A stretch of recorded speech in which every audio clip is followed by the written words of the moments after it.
all hear me? My computer froze, and I hope you all can hear me. Can you hear me, Prof?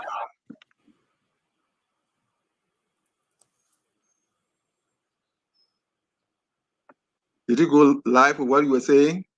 Yes. Can you hear me? Oh, yeah, but because the music was still on when you were talking, so I don't know whether Okay. yes, okay, you can. Okay. Good evening once again, and welcome to another edition of the Literary Hour. We are your co-hosts, Jackie Sayegh and Professor K. Moses Nangbe. And today we will be taking you on the second phase of the journey, the second Exodus, and we are talking about the making of the Republic of Liberia. So, Prof, welcome. Yeah, Jackie, as always, it's a pleasure to be around and Okay. chat on all things Liberia. All things Liberia, yes.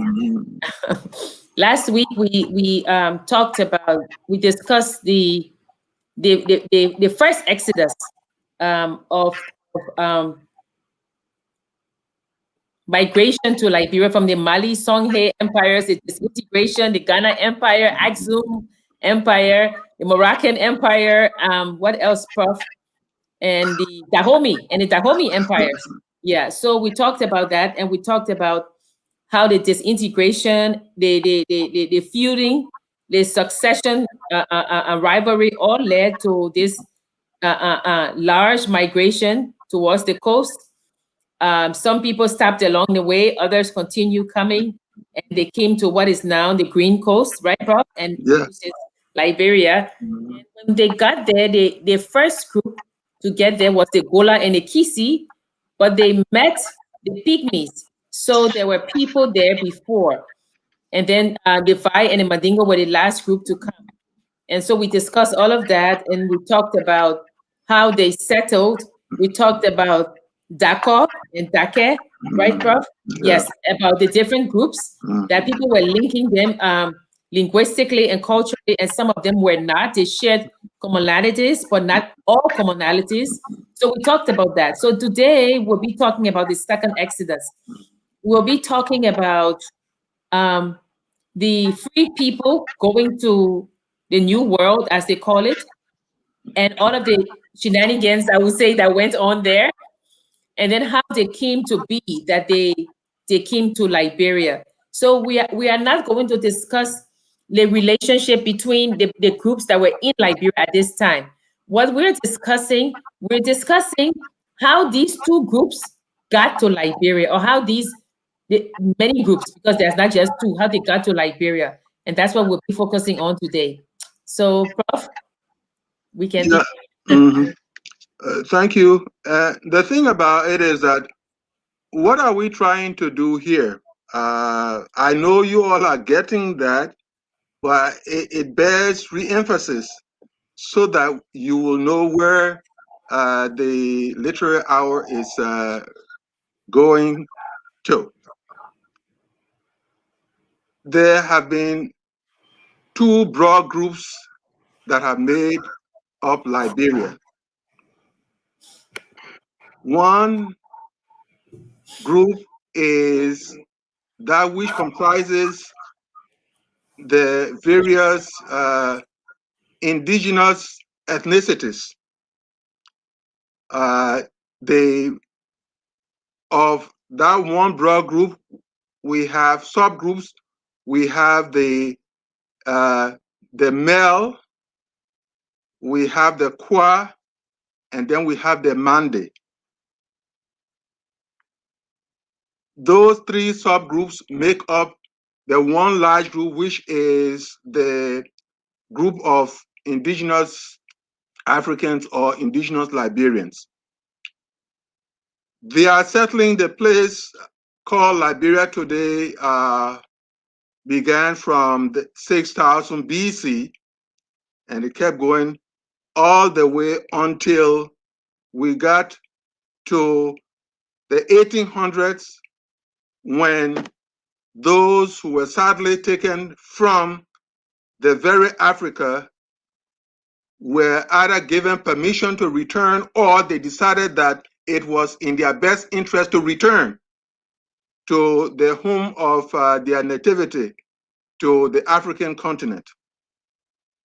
So what we did last week was to put their coming, the indigenous group, they are coming to this place called the Green Coast and what have you into perspective.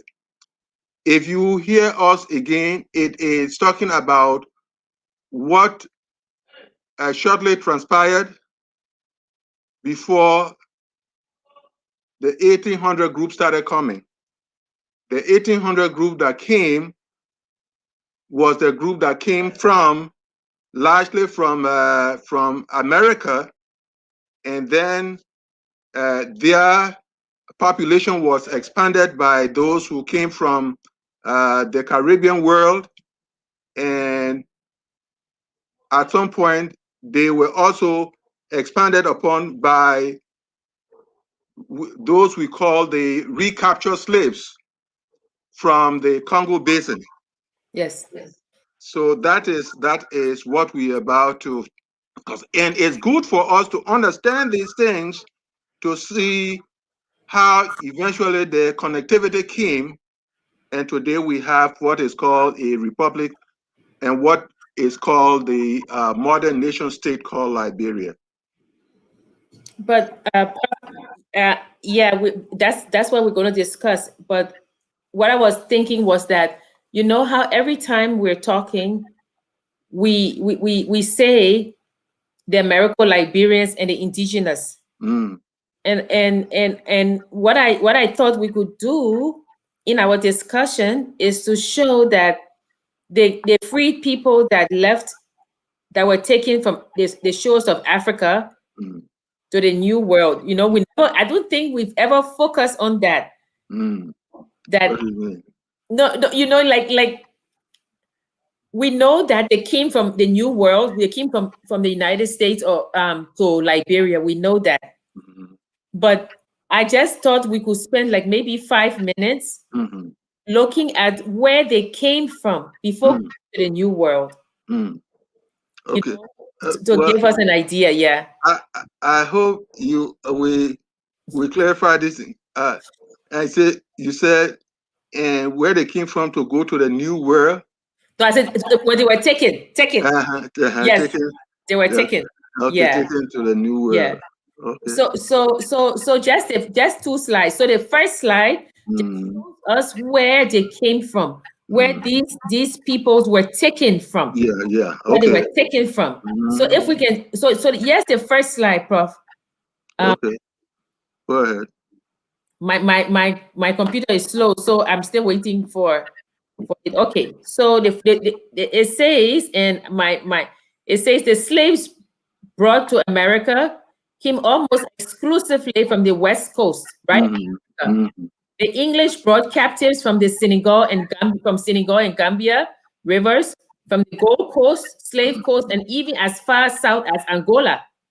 The Dutch had forts on the Gold Coast, and in 1640 captured the Portuguese fort at Angola. The French had Fort Louis at the mouth of the Senegal River and other forts down the West Coast. Mm-hmm. Part of the trade was the Slave Coast and the Gold Coast. Mm-hmm. Senegalese, Negroes, Mandingos, Igbos, Ifikis, Ibonis, Caramantes, Mm-hmm. Waidias, Jollof, Fulis, together with representatives with many of the interior Bantus were brought to America. So Mm-hmm. let's go back to the first slide. Yes, the manifest, right?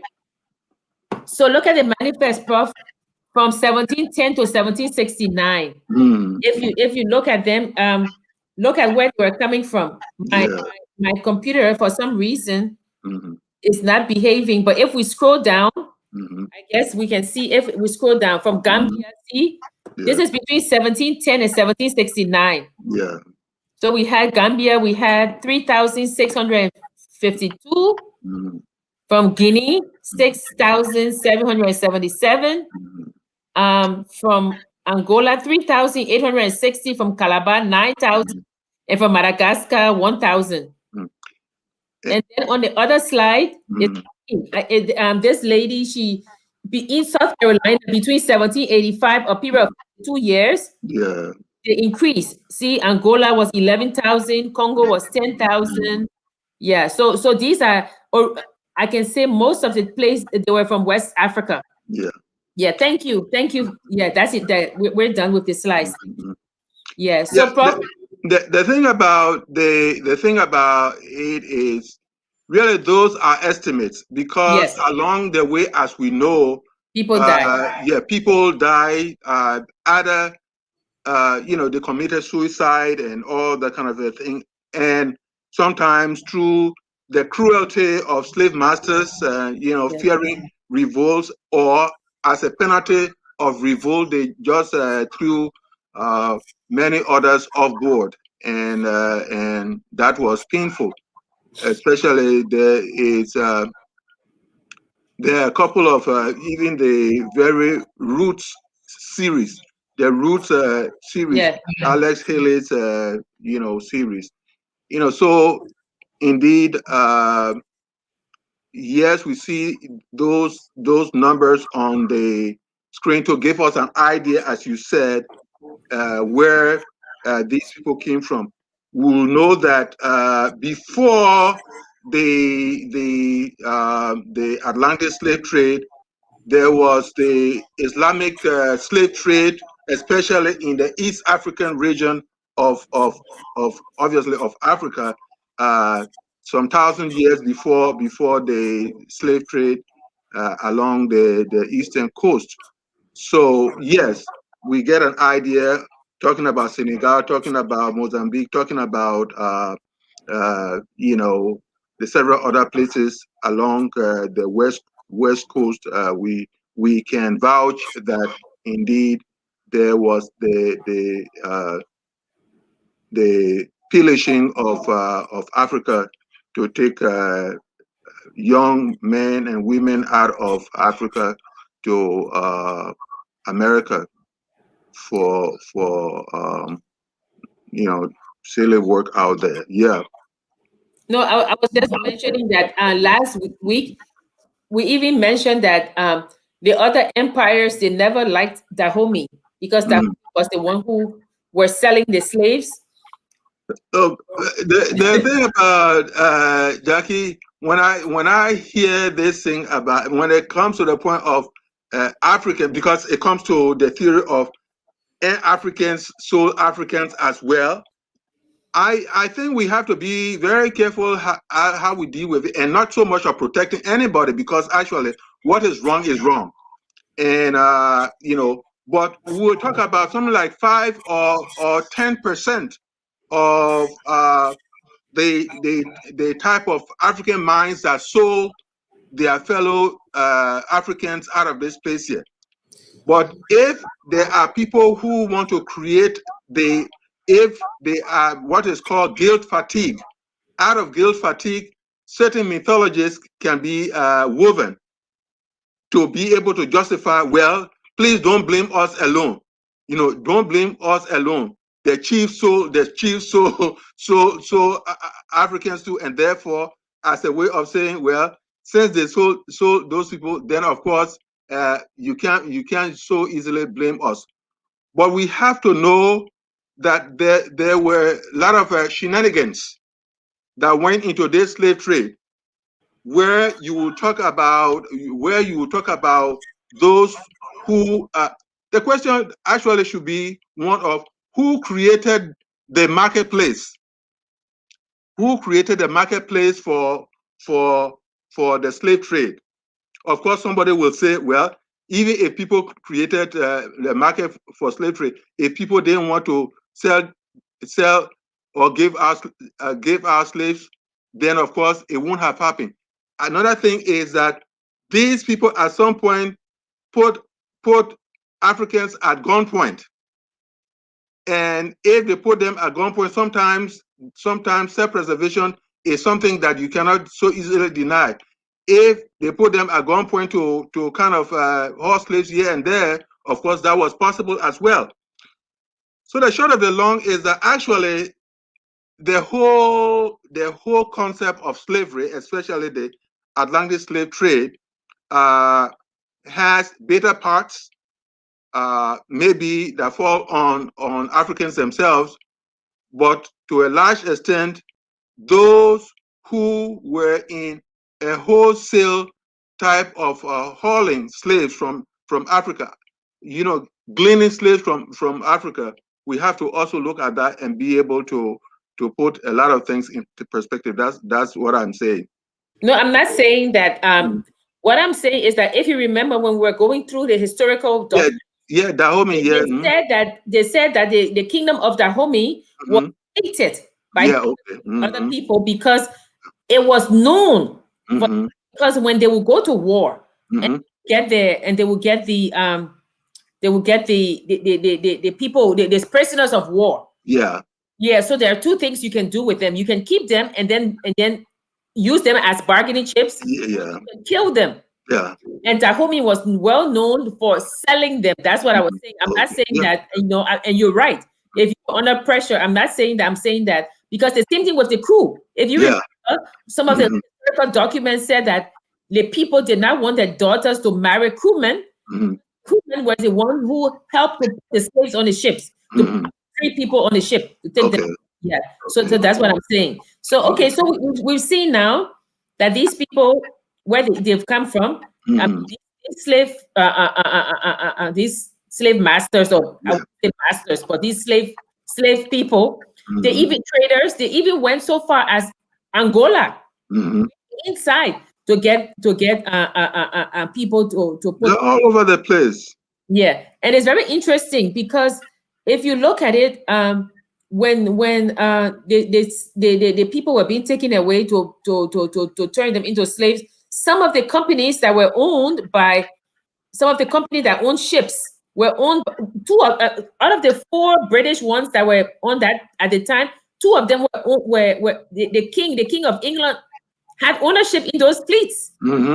Yeah, so that's interesting. Okay, so but so even there again, even there is the religious component to it, because, for instance, when the need for manpower became acute, the Pope at the time, he kind of granted waiver. That was in 1492. That's how these ships began to leave from Europe to head towards head towards Africa, to kind of accumulate slave hands to come to the Western world. Yeah, and don't forget, last week we talked about Mansa Musa, that he was so wealthy that when his exploits and his wealth went abroad, people, the Dutch traders heard about it and they came to get some of that wealth. Yeah. So okay, Prof. So now we have these ships capturing the people, taking them, right? Taking them to, as they call it, the New World. And then, of course, half of these people, as you saw from the second slide, they end up in South Carolina, in the South, in the United States, and they are there, right? And they're there for more than 200 years, right? And then what happened? How did they get to Liberia? Actually, I was going through some documents and I found a very interesting letter, and I'm sure you've read the letter by Reverend Starr. Yeah. Starr. Frederick Starr. Frederick Starr. Yeah, Frederick Starr. And Prof, that letter, it threw me because it went through the entire history. I mean, and then after reading the letter, I looked at the front, and this guy was a pastor in Penyen. Prof, Penyen is my favorite town. They have a huge Amish market, and they have grape picking and everything. And I'm always there, always in Penyen, and I'm like, oh my God, I have to go and look for the Presbyterian church where this guy, in what was it, 1862 or something, where he spoke, because I just want to see, where where they have yeah, which documents is and very all that. interesting, Mm, you know. But now you have the people, they've been slaves for many years, for hundreds of years, mm, you know. And then what happened? So what happened now to make them okay? So there's emancipation, but that's not emancipation per se. There were slave masters who were saying you can go to Liberia and then you will be free. But I wanted to first go to Finley, right? Who said mhm, all of this about what are we going to do with these people? mm. You know? Yeah, you will understand now that after these people are declared free, uh, there becomes another point of anxiety.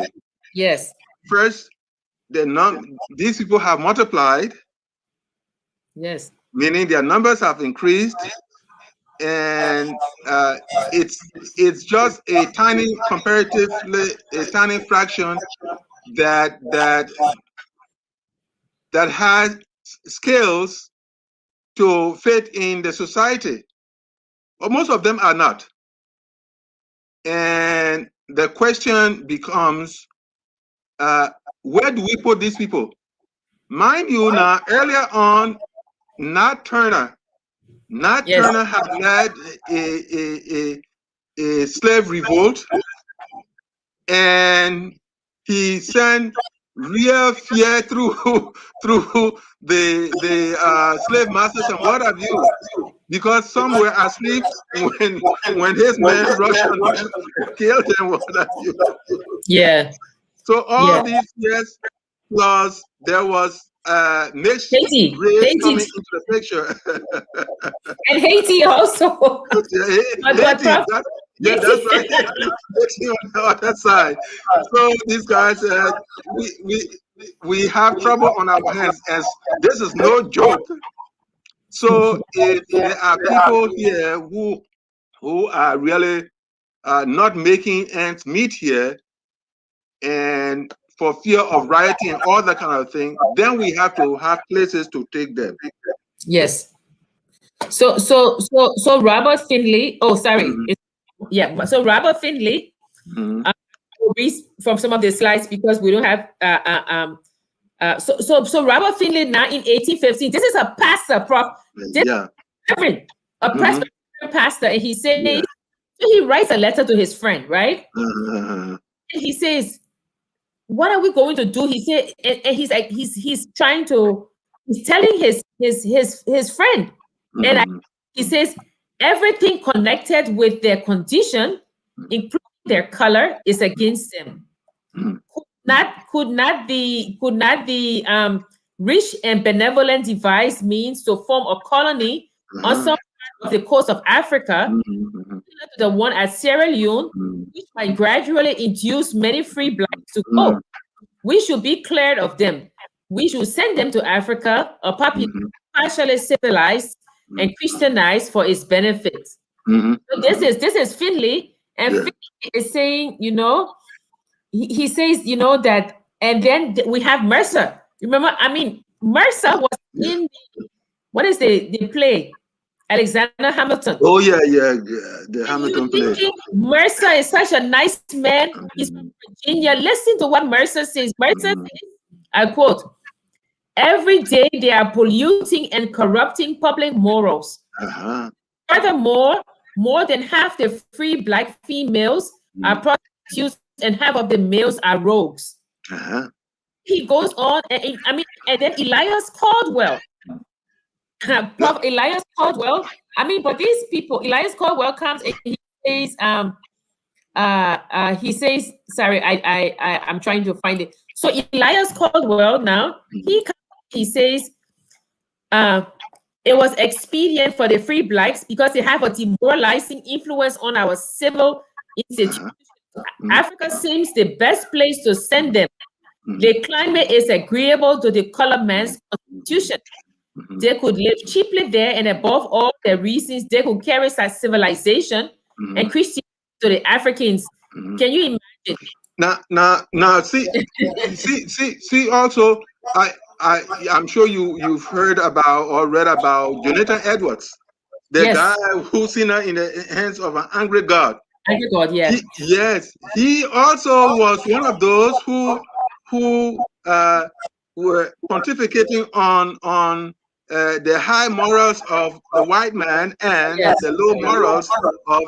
In fact, he said that God had purposely made the black man to stay away from the. But then the question comes: who called them there?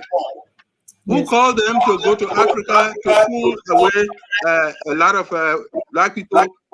This is again at the heart of one of the stories, the narratives that these people always share. One, that the black person is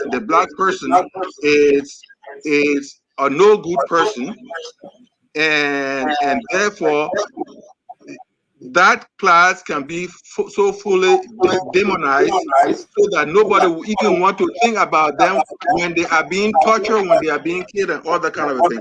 So all these mythologies about the black man, the black person, has to this day survived. And that is why when even the the the Liberian, the early Liberians in talk about the founders, the African American founders, you can look at the national anthem. You look at the national anthem and they talk about a united race. And so it says, well, look at us. You said nothing was going to come of us. So whatever success we've had, we had better what? Rejoice in it. We had better celebrate it. And that's the kind of thing you find, especially with the clerics who were creating the stories about the the worst morality of the black person and all that kind of a thing. That's a sad story, though. Yeah. So I think one day we will really examine Starr's letter or his sermon. Mm-hmm. It's a very, Mm-hmm. when I say put, it covers the breadth Mm-hmm. of the slave trade. So according to Starr, right, he said that when the Puritans like Mm-hmm. Plymouth Rock or Yeah. whatever, Yeah. Mm-hmm. right? He said that these were men of Christian values and good conscience, right? Mm-hmm. They were not wealthy men. They were hard-working, honest men. Mm-hmm. Okay, I'm paraphrasing his speech. So Yeah, he, so you he, go ahead. yeah, so he said that when they came, they were working, they feared God, and they felt, according to him, all men were their equal. I guess the natives Mm-hmm. were not their equal, but he said all men Okay. were their equal. Mm-hmm. But then he said that there was trade, right? So the British ships would come and trade with the people along the coast in the United States now. Mm-hmm. And he said that it is because of this, right, that they started to see that these ships were bringing human cargo, Mm-hmm. right? Originally not for the United States. Originally, it was for like going to sorry, Prof. Let me just put my battery on. Sorry, my battery is about. I will turn Okay. my, yeah. If you're talking, I will just turn my camera off and come back. Yeah. So that the as we are saying, I hope we all are getting the whole story. Um,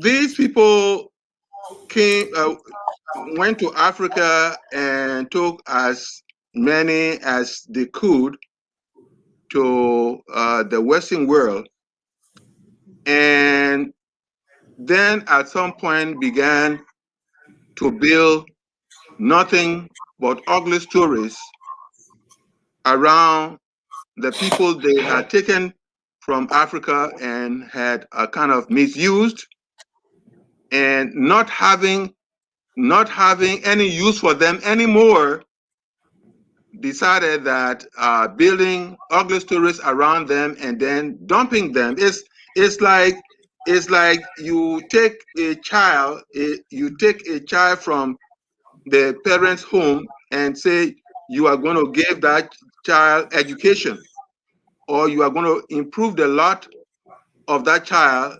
And at some point, whatever happens, what doesn't happen, you just throw that child out.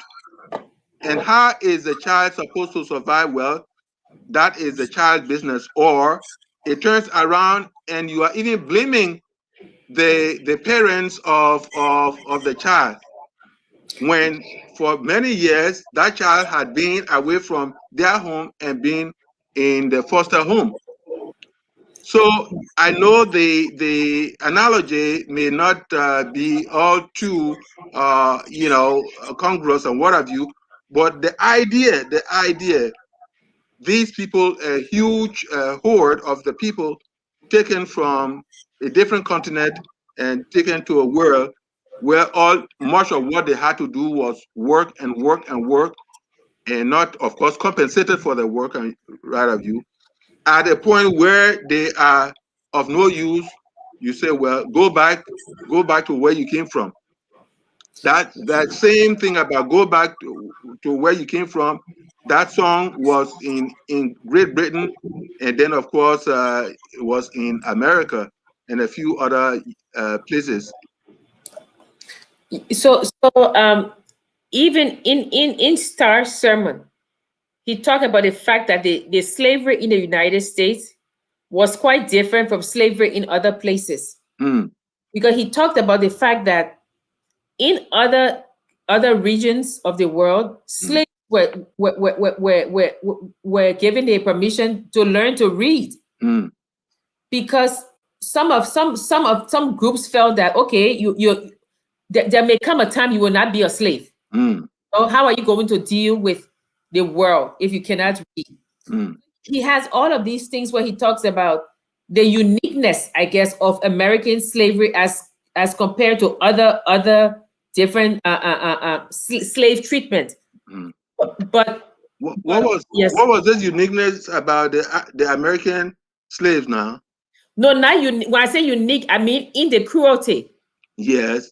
Yes, he talked about other places where you see, he talked about the fact that in other places people were working, but they had their families with them. Okay. He gave a list of things of how the United States brand of slavery Mm-hmm. was quite different in its cruelty, I guess is what I'm saying. It's not Mm-hmm.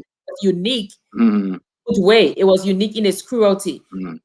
So Robert Finley now in 1815, he brought up the idea, right? Mm-hmm. What are we going to do with these people? Mm-hmm. And when they started to look at Great Britain, Mm-hmm.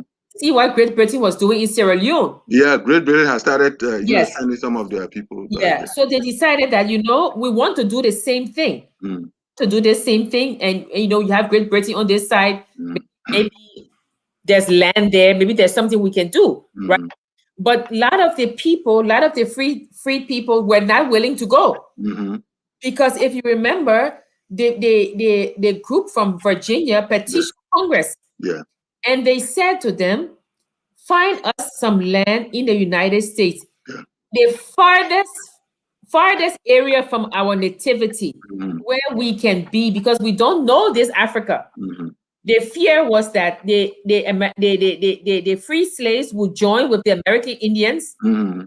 the Native Americans, and they would, and the French, some of the Louisiana, and they would attack the United States. Mm-hmm. So they not, besides the fact that according to them, that the free people had these, they were morally bankrupt according to they did not want them in the United States. They didn't want them in the United States. And I could only fathom was that it was simply, I would say, because of the color. Because Native Americans were here. They didn't banish them. I want to banish them nations. But they wanted in fact, they said that if you remember the piece we just read, guys said that the weather will be good for the Constitution because they already are from there. But Frederick Starr, in his sermon, he said no. He said you cannot say that would happen. And they go back and forth, of course, and then we come to the creation of the American Colonization Society. But people keep saying the American Colonization Society, but what's the other part, right? For the repatriation of free slaves. Yeah. Just the American Colonization I Society. guess, yeah. Yeah, and there were a lot of people. I mean, Daniel Webster, you know, Bush was Washington. You know, I mean, there were a lot of people who, I mean, James Monroe, who became president. There were a lot of people who felt like this. You know, even Thomas Jefferson, they didn't want the free people here. They had worked. Now we don't need you. You have to go, right? So it all became, how do we find a place to send these people so that we can get rid of them? You know, so I think it was in 1820s, Prof. The thing about it is that, you know, there was a tension between what that group wanted and what the abolitionists wanted. Yes. Yeah, you know, the Frederick Douglass and all those people there saying that, well, look, this place is the only place we know. Yes. This place is the only place we know. Nobody is saying nobody should agree to go back to Africa. you kind of wreck us. You better hold us. That's the kind of thing. And there, so there was the tension that was created. They told them when they got to Liberia, they would get their 40 acres and a mule. Can you imagine when those in this place were not getting the 40 acres and a mule? So you know, like, let me say our liberating lie, you know. this and it's a serious thing. This setting up contracts and breaking up the contracts and what have you became part of the living stock of Mr. Whiteman. You know, the whole idea of, well, let's make believe that we are setting up contracts with them, and then renege on the contracts and what have you. That is part of the, you know, the 40 acres and a mule type of thing over there. The same thing they did with the Indians. And then, of course, when these people we're talking about, when they left and went to the place that will eventually come to be Liberia, the same thing happened between them and the indigenous people. They would set up contracts, agreements, and what have you, and break up the agreements and what have you, in several instances. Yeah. So we have the American Colonization Society now, right? Made up of big wigs, and they're going to send a little reconnaissance. Yes. A feasibility study group. Yeah. So in the 1820s, I think they sent, I think 1820, they sent Mayflower. They started 1816, you know, and they were going through Sierra Leone now. Eventually, first through Sierra Leone, and then later on they will go down the coast to get to Maserado. Yes. But in 1820, they sent a large group because there were 8.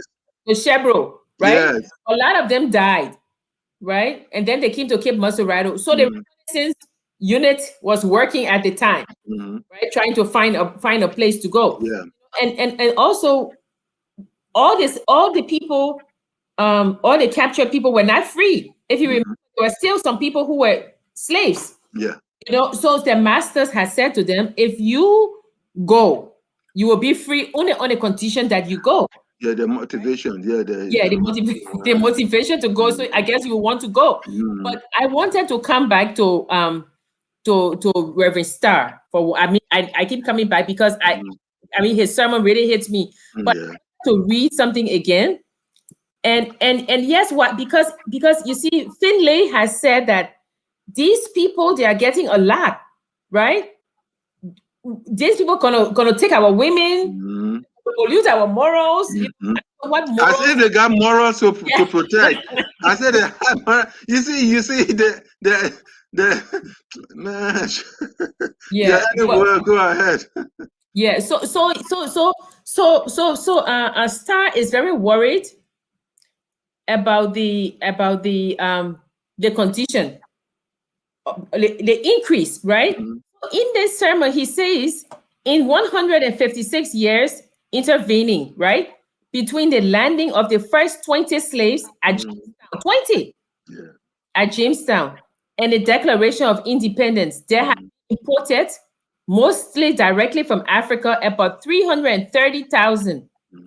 And at the heaviest part of that importation had taken place within 30 or 40 preceding years, probably 250,000. So 600,000 were stolen and forcibly brought from Africa. So he goes on to say the first census of the United States was taken in 1790. Mm-hmm. And one is taken every 10 years dating from that time. So he shows from 1790, from 1790 to 1800, an increase of 195,000. Mm-hmm. And he goes on until when you come to 1830, Mm-hmm. there's an increase of 47,000. So that's by birth, bringing more people. And Mm-hmm. so you're telling me 600,000, Prof. 600,000, Yeah. Mm-hmm. you know? Mm-hmm. And yeah, And it's, of course, again, uh, those people who came from Africa directly, and then the slave masters now had a way of breeding. They had a yes, system of breeding these people so that if a woman was very fertile, uh, she became the money making machine of the owner. So these slaves kept on multiplying because uh, people were interested in free labor. yes. And so that's part of what accounted for the 600,000 plus or what have you. Yeah, and even in his sermon, he talks about the fact that the first 20 slaves that came to Virginia, right? There were Mm-hmm. slaves that came. And then he goes on to say, even like Massachusetts, they hardly had any slaves. Mm-hmm. And Vermont had seven slaves, things like that. So it varies within. But Yeah. he himself, right? He start, I guess, agreed with Finley and all the others Mm-hmm. that the These black people, these we people should removed. go. Mm-hmm. Yeah. But if you read his letter, I mean his sermon, he lays out, like for example, he says the first group that should go Mm-hmm. should be people who were bricklayers, mechanics, Mm-hmm. masoners, Yeah. go to pave the way Yeah. other people. In fact, he says the country is not strong enough to bear 1 million unprepared men thrown on her society in a single year. Mm-hmm. But there are 527,000 free blacks in the US. Mm-hmm. Many are skilled. Let us everywhere urge them to go first. Yeah. You see, he talks about that, and then he talks about gradually they will be incorporated into Mm-hmm. society. Now, mind you, when Star was talking, when he was giving his sermon, people had already gone to Liberia. Mm-hmm. But the people were so anxious to get all the blacks out of the Hmm. United States. They As fast wanted as to, possible. yes, and so they wanted to push. But Star is saying no. Take your time. And one of the thing he says here, he says, so they are free, right? The people who were slaves are now free, right?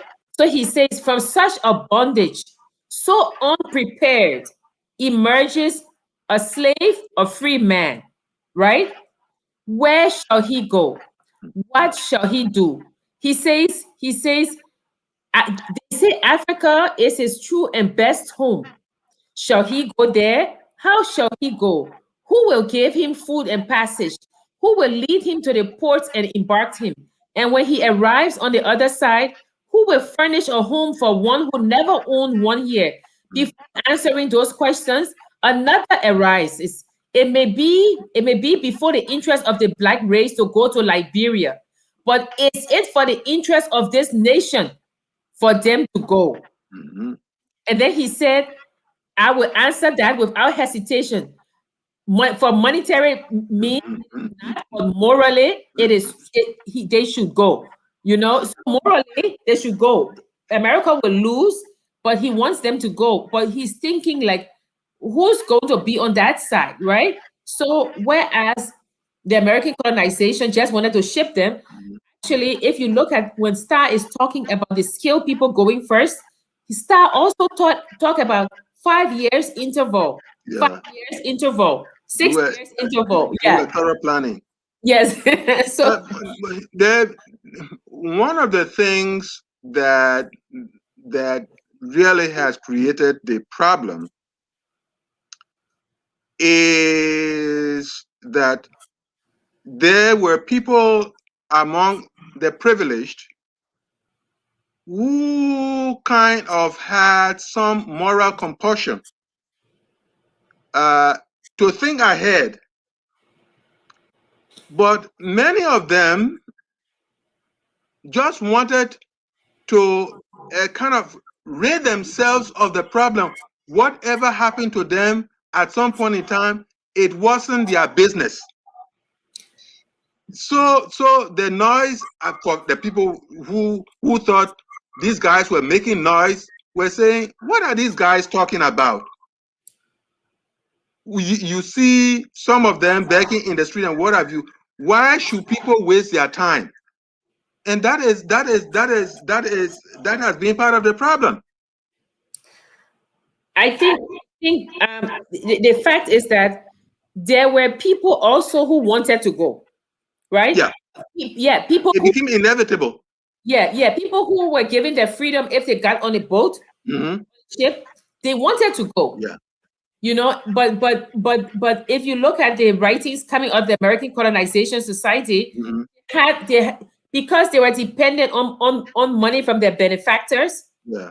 and remember the first I think the first $10,000 or $100,000 was from Yeah. the government. Okay. They had a limited time because they didn't foresee constantly funding, so they wanted them out. And if you look at one of the official, I think he's a pastor. He says, and this is very interesting. Prof, look, listen to the last line. He says, "And what about the extirpation of the weaker party or its removal to a home where the white men cannot follow it, not because of the intervening sea, Mm. but because of pestilence and death?" Right? Africa is this home, and Liberia is the portal. Mm. So Liberia is the portal where it's going to where Yeah. you come and then you disperse. Yeah. Yeah. So because I guess if you look at most of their writings, they were looking at Sierra Leone and seeing a success story in Sierra Yeah. Leone. In Yeah. that success story. In fact, uh, there were emissaries from America who sought the advice, of how the British had done it, Yes. and that's why at some point there seemed to have been some linkage between the British removal and the American removal of blacks from their territories. Okay. So we see now that it was very, I wouldn't say uncomfortable. It was almost mandatory that they get on a boat and they leave. Then there were those who were very educated and they didn't see themselves here. They didn't want to be here because they felt like, I cannot be a man Mhm. here, right? So they wanted to get on a boat also. I mean, on a Yes. ship. Why am I calling it boat? On a ship and leave, right? So you have them now all poised, right, to go back to Africa. to go back. I would say go back to Africa. Yeah. It could be go back. So now what happened? They get the American colonization, and they say within those intervening years, right, over 12,000 freeborn Mhm. and formerly enslaved Black Americans Yeah. immigrated to Liberia, right? Yeah. So these people are going there. So what we're doing is setting the stage of how they got there, Yeah. right? And then the group of the indigenous, but the former slaves were not the only people who got to Liberia, right? I mean, Yeah. No, that's true. after they got there, and decided to make a life, immigration slowed to Liberia from the United States. Hmm. So then from the West Indies, Barbados, right? People started to come from there. In fact, talking about the slowness, at a point, the likes of Edward Wilmot Blyden made a couple of trips to America Yeah. to hold a kind of town hall type of meetings and Yes. and give speeches, kind of enticing people in America to emigrate to emigrate to to Liberia, emigrate to Africa.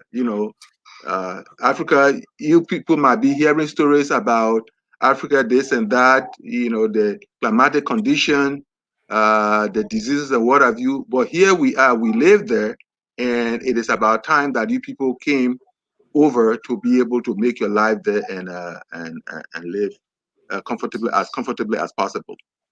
But many of them at that time felt that they could make a life in the United States. Hmm.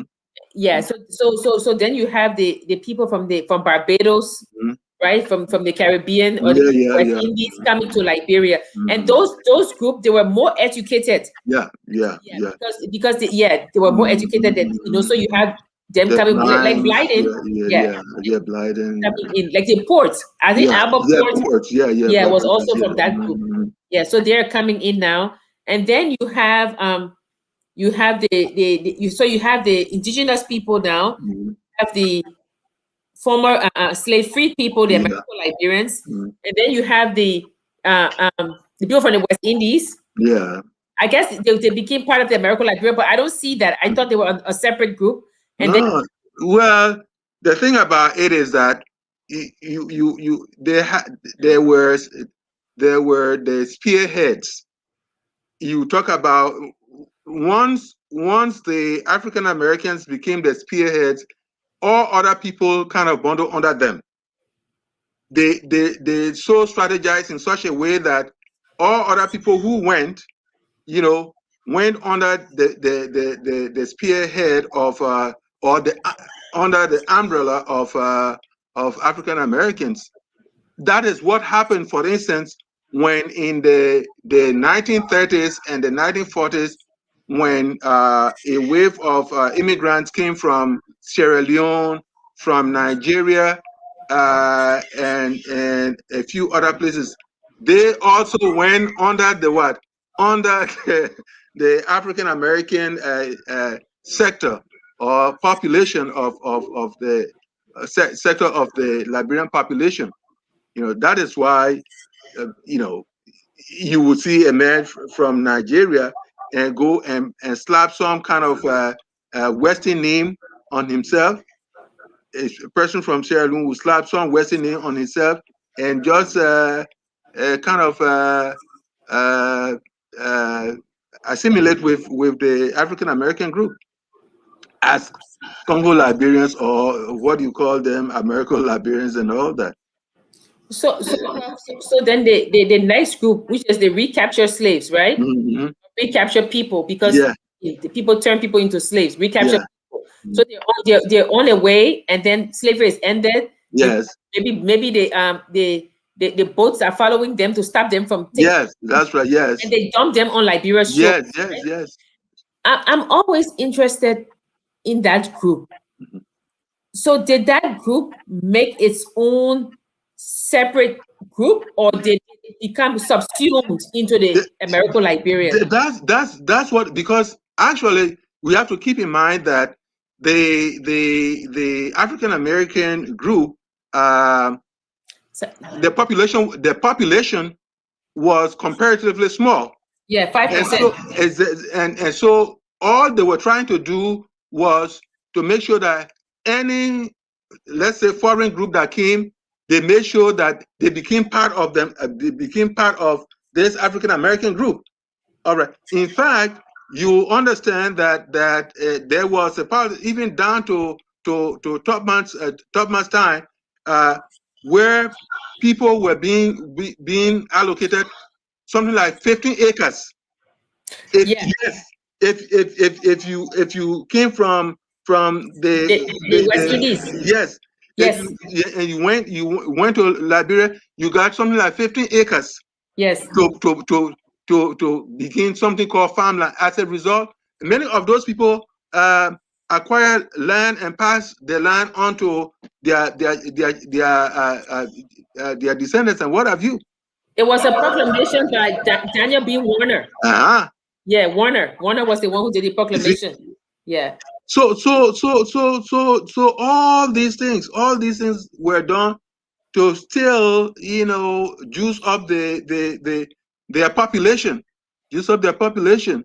And even with all that, still the indigenous population was still uh, higher than that of the African American population, which later on became the settler Liberian group. I think my question is I read somewhere that because the recaptured slaves, recaptured people, sorry, were from the Congo, right? Yeah. Yeah. Congo Basin, yeah. And those people had never been slaves. They were never Mm, under any subjugation, yeah. any kind of repressive Mhm, treatment. mhm, So they were very proud people. yeah.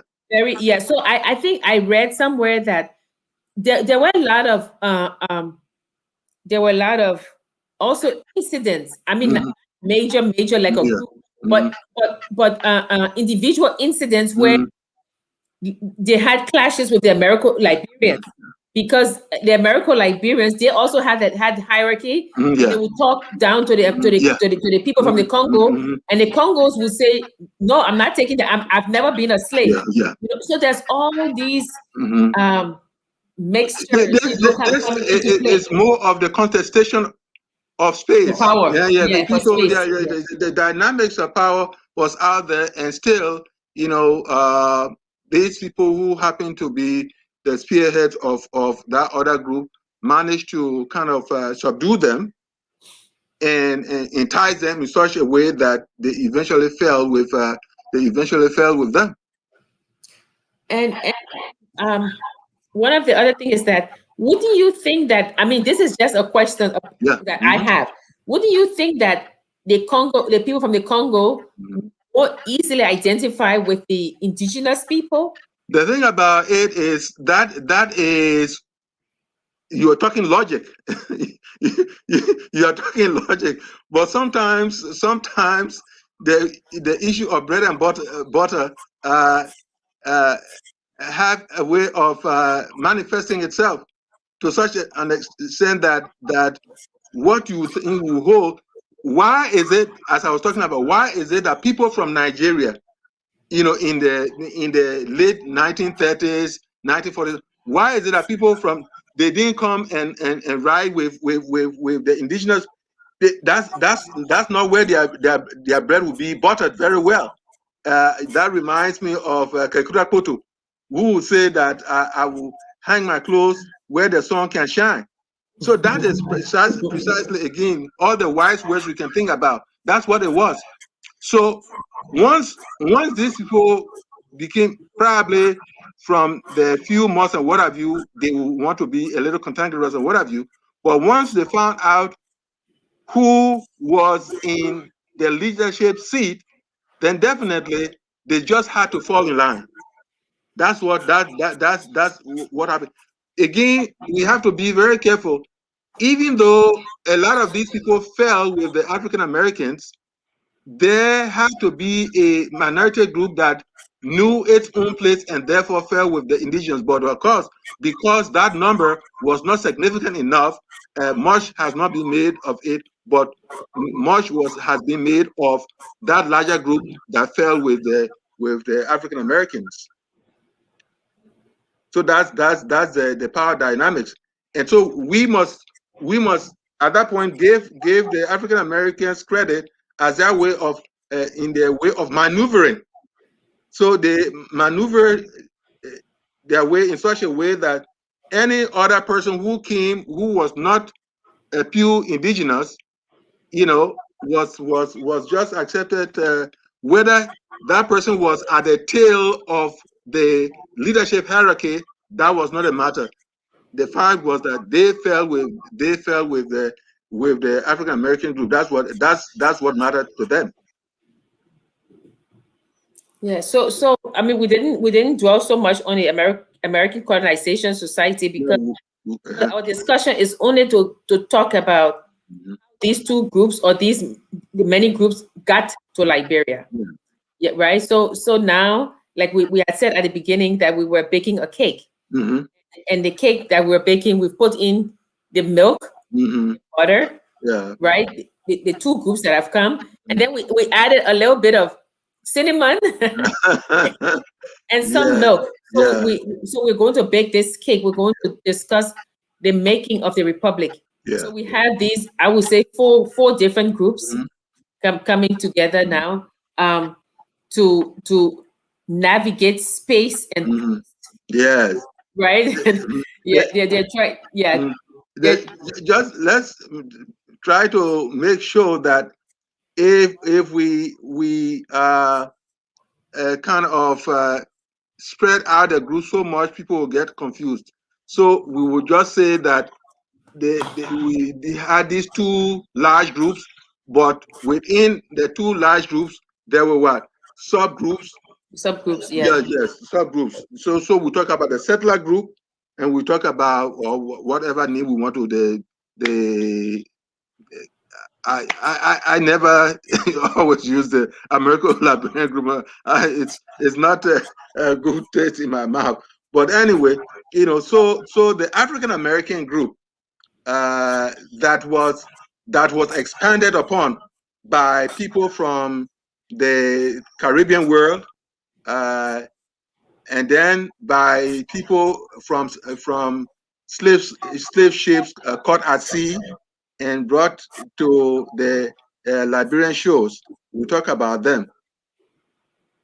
Yeah. What I mean, African American is more contemporary. I mean, Yeah, well, thought that people should own mm, their call, and take away this mystique that mm, thing bad when you say American Liberian. I mean, mm, there was a group called American Liberians. mm, I, well, yeah, but so now that we have these different groups mm, together, right? Two groups, and then all these little yeah, yeah, subgroups yeah, underneath. Yeah. Now we're going to really start. So we put all the ingredients. Now we have to mix the cake, yeah, right? So it's the mixing of the cake mm, that we will do next week to yeah, show, like we said, how they mm, navigated the space, yeah, navigated their place, yeah, reconfigure their mm, boundaries, mm, right? Trying to fit in, trying to mm, make a nation, yeah, right? mm, And we said that we would discuss all of these things about how these disparate groups got mm, together yeah, to form mm. not a more perfect union, but a union. To form But a some union. modern Yeah, nation state. That's right. yeah, to form a nation state, in all Uh, its complexities, in, mhm, in mm, in everything, yeah, that people wished there was, out of madness, came yes, order. yeah, There was Liberia. mhm, I mean, we stand for a beacon of hope to many yeah, countries at the time. yeah, And I think that's why we're doing this. We're trying to show that Liberia had a place in Africa and the world, a respected place, and it didn't just come to be. No, it came about through chaos, mhm, blood, sweat, and tears. And if we hold on to that and say that if those people could have out of all of that, they made this country. It is up to us. It is our duty, mhm, to carry on with it. So I I like the fact that when we're talking, it's not just one group, that made Liberia. There are Mm, so many people working mm, together, that brought this country to be. So mm. that's what we're doing. We're mixing a cake. Do we have any comments that we could read before we leave? Um, It's a no comment. the no- Oh. oh, Prof. Cindy. So this is a very good topic, and I like the main street you are both treading. No taking sides, but bringing Mm, us some salient truth. Thank you, Prof. Cindy. mm, I hope you're safe in Liberia. Wear your mask, please. Be safe. Francis C. Wilson said, just like Congo people by 1980, were basically anybody who was educated and prospering somewhat. mm. Yeah, I mean, I think that the name has become interchangeable. I think that when people say Congo, I mean, somebody said the other day on one of the talk shows that why are you using American English? And it's funny when you say that. It's like when you're speaking and you speak English well. People say, "Oh, the person is Congo," but no, that's not true. But sometimes it is interchangeable. Some people use it like that sometimes. Don't you think, Prof? Use what? Like they will say Congo when a person is not Congo person. They're not Uh, American Liberian, but because uh, of their mannerisms or the way they carry themselves. well, people, I mean, sometimes you don't even blame them. People who don't know better will kind of run the risk of making such statements. Those people, I don't really take them up. Because Yeah. to take them up is to start a palaver that you cannot sometimes end. Because once they don't understand what they are talking about and you engage with them, then they think they have a forum to be able to sometimes throw out some unpalatable, nonsense.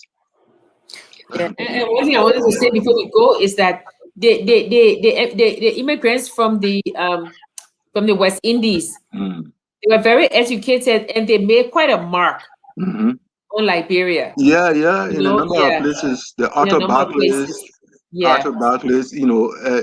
Edwin J. Barclay, and yeah, the rest. Grimes, Louis Arthur yeah, Grimes. yeah, Mhm, yeah. I think they did well. mhm, Okay, so next week we will be here, God willing, and we will continue to talk about yeah, our the making of our yeah. country. The making of Yeah, Liberia, and and keep in mind now that we are doing all this as we are leading to the Day of Independence, which is July 26th. All this is part of providing pertinent information through, historical notes, letters, and all that, because you know that there's literary hour. And yes, and we've got one today again. mhm, So we're getting them. We encourage you to please send us your essays, poetry, um, however you want a stream of consciousness about what Liberia means to you, and we will read it on the air, and yeah. we will we will give you all the credit Mhm. about that. Yeah. So we thank you for joining us. We will give the last word to Prof. Uh, Liberia, like any other country, has grown out of multiple interests, sometimes divergent interests, and yet, God willing, Liberia has been surviving. We want you all in radio land, TV land, to understand some of the multiple population parts that have come together to form Liberia. History is not sometimes to kind of instigate hatred and what have you, but to instigate understanding of the roots of the place that people are or have been. So as we work our way through to this period, we want you to know that we all love Liberia, as the song, the goodbye song often says. We want you to know that Jackie and I are interested in the question of what has made Liberia what it is today. What lessons can we learn from what has made Liberia what it is? And by those lessons, sometimes some lessons are sad. How can we make them joyful? And if they are joyful, how can we sustain the joy? These are the things we are trying to talk about. And we are always glad to have you people coming on board and helping us, have this Friday evening chat all the time. So from my end, I'll say thank you. And I'm sure Lady Jackie will wrap it all up. Yeah, thank you, Prof. As Prof says, we are going to be discussing again how our country came to be. We ask you to join us next week as we delve deeper into this batter that we put together. We ask you to pray for our country, pray for the people as, yes, that's right. as they face this pandemic. Mm-hmm. Encourage them to mask up and encourage them to take the vaccine. I've been hearing all kinds of conspiracy theories. Yes, let them stop it. Let it stop, yeah. Mm-hmm. So please keep Liberia in your prayers, lift it up. Mm-hmm. We will be here next week, God willing. And we say thank you for joining us. Mm-hmm. Your friends to come and listen to us more about our history, and have a happy Saturday or Sunday or weekend. Whatever you're doing, remember, we are all Liberians. Mm-hmm. We are Liberians. Liberia is our home. Liberian people.